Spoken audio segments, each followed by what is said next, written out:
Dito lang ako sa kwarto, nakahiga, oh. Pahinga ako konti, sumama na naman ang pakiramdam ko, inabot ako ng ulan. Hindi nakapag-upload, anak mo, 10:30 na nagising sila, pag-alarm pa. Pagkagising, kain, sabay ligo na. Tapos inayusan ko na rin ng buhok. So, uniform.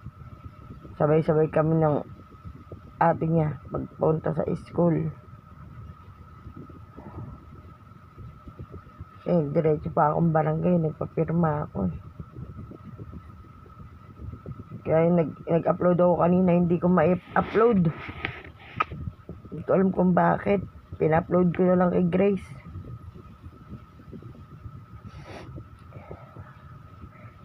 Sumamaan na naman pakiramdam ko. Inaabot na naman ako ng ulan papuntang barangay. Tsaka pa uwi. Upload na lang kami mamaya ng anak mo pag uwi niya.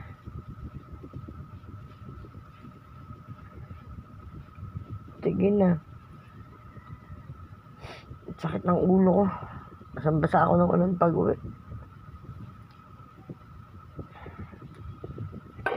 Tawag ka na lang pag gusto mo.